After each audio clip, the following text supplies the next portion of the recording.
सभी मिथुन राशि के दोस्तों, आपका बहुत बहुत हार्दिक स्वागत अभिनंदन करता हूं।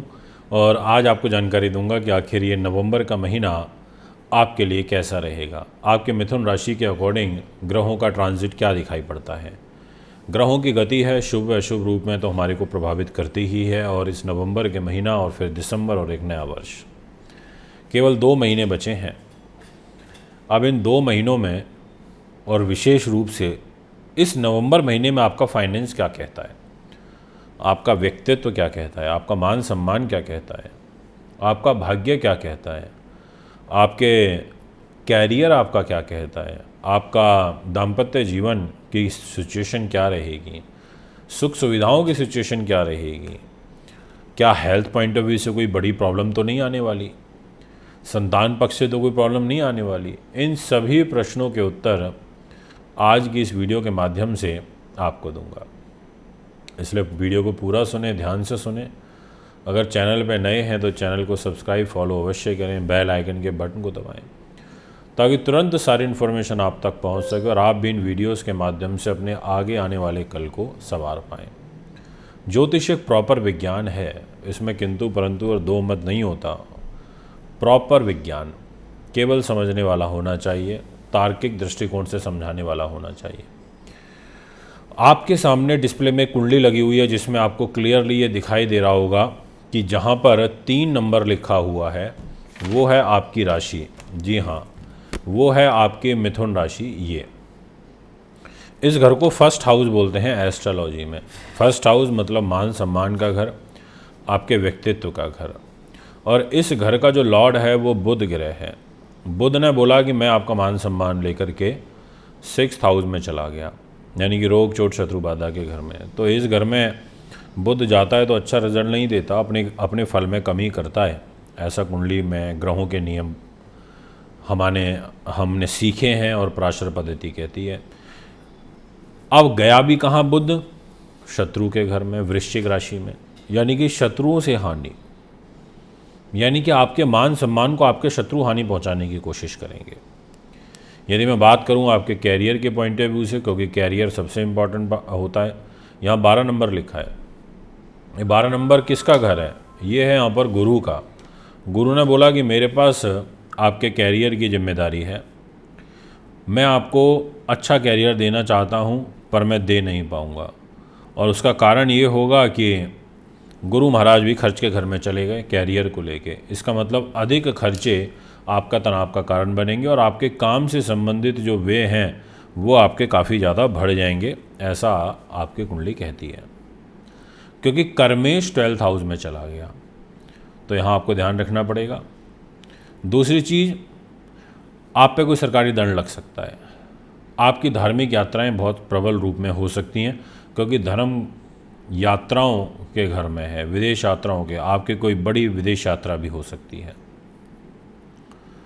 इसके अलावा आपका जो फाइनेंस है वो सबसे ज़्यादा महत्वपूर्ण पार्ट प्ले करेगा, क्योंकि धन है तो सब कुछ है और अगर धन नहीं है तो कुछ भी नहीं है। ये एक यथार्थ सत्य है। इसलिए हमारे जीवन में धन की जो है वैल्यू वो सबसे अधिक बताई गई है। अब यहाँ पर जो धन का मालिक है वो हो गया वो ग्रह जो सबसे जल्दी ट्रांजिट करता है गोचर के अंदर, और उस ग्रह को बोला जाता है चंद्रमा। अब चंद्रमा तो हर 2.25 दिन में मूव कर जाता है, पर यहाँ बैठे हुए ग्रह का फिर ज़्यादा प्रभाव रहेगा। और यहाँ बैठा है मंगल 4 नंबर राशि में। इसका मतलब ये हुआ कि मंगल नीच हो गया, और मंगल के नीच होने से पैसे का फ्ले टूटेगा।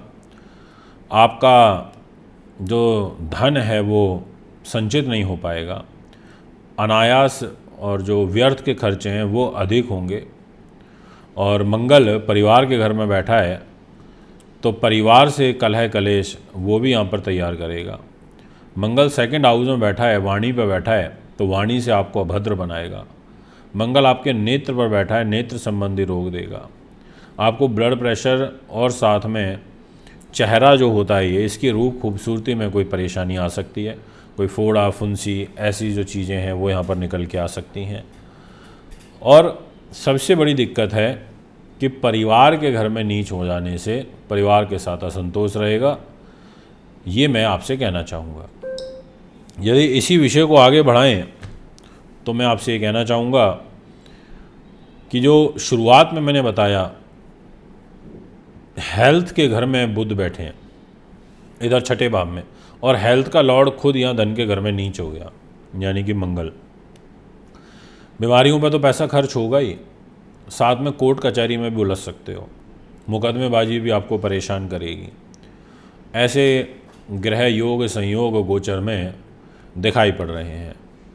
इसके अलावा अगर मैं सुख साधन प्रॉपर्टी वाहन की बात करूं तो मैं ये कहना चाहूँगा कि अभी इस महीने मत खरीदिए।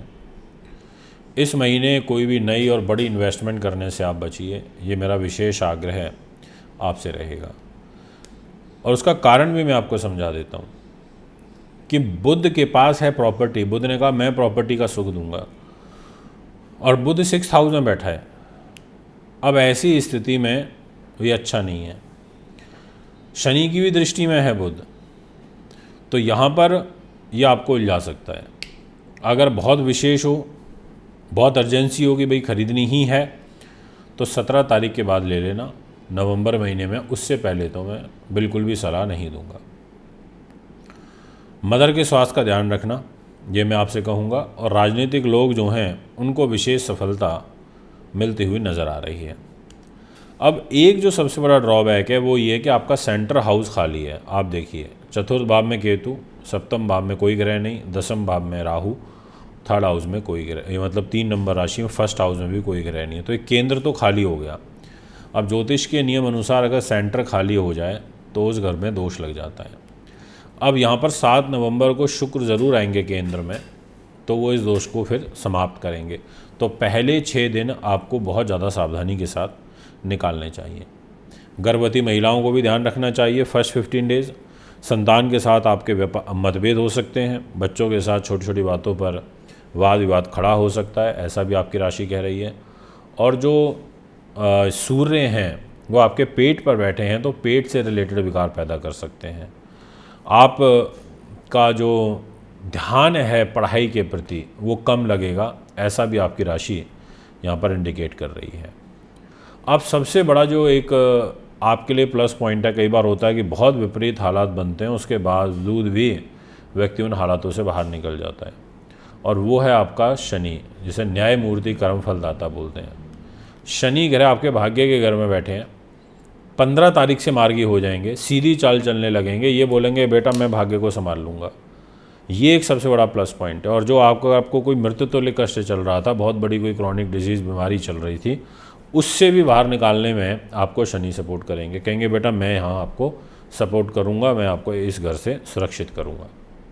यानी कि शनि का साथ आपको मिलेगा, भाग्य के रूप में मिलेगा। शनि की तीसरी दृष्टि आपकी मेष राशि पर नीच की है, तो विदेशों से संबंधित जो आपके कार्य अभी ज़्यादा लंबित हो रहे थे, अब वो कुछ गति पकड़ने लगेंगे। कुछ ऐसे समझ लिए 25-30% पॉजिटिव मूवमेंट यहाँ पर होने लगेगी, फाइल मूव होने लगेगी। तो ये ग्रह योग दिखाई देता है। दाम्पत्य जीवन के पॉइंट ऑफ व्यू से ये कहना चाहूँगा कि अच्छा रहेगा, बढ़िया रहेगा। और 16 तारीख के बाद तो आपकी मैरिज लाइफ बहुत अच्छी रहेगी, व्यापारिक पार्टनर से भी आपको सपोर्ट मिलेगा। और 7 तारीख के बाद से आपको ये सारे पर्सनल लाइफ में चेंजेस देखने को मिलेंगे। दोस्तों, यहाँ पर मंगल के जितने हो सके दान करिएगा, वो आपके लिए काफ़ी आवश्यक हो जाता है। जैसे आप क्या करिए, गेहूं का और जो मसूर की दाल होती है, इसका आप ज़रूर दान करिए, ये आपके लिए अच्छा रहेगा। और लाल वस्त्र का आप दान अवश्य करिए, इससे मंगल और सूर्य की शांति होगी। मंगलवार के दिन दान करना अधिक उचित रहता है, ये मैं आपसे कहना चाहूँगा। इसके अलावा नॉन वेज जो खाना होता है वो खाने से आपको परहेज़ करना चाहिए। ये और जब भी घर से बाहर निकलें और किसी विशेष यात्रा के लिए आप निकलें, तो मुख में शहद, मतलब थोड़ा सा शहद लेकर के सेवन करके तभी आपको निकलना चाहिए। फिर मुलाकात करेंगे। अगर आप कुंडली बनवाना, दिखवाना, पूजा पाठ, रत्न रुद्राक्ष लेना चाहते हैं तो संपर्क कर सकते हैं। नमस्कार।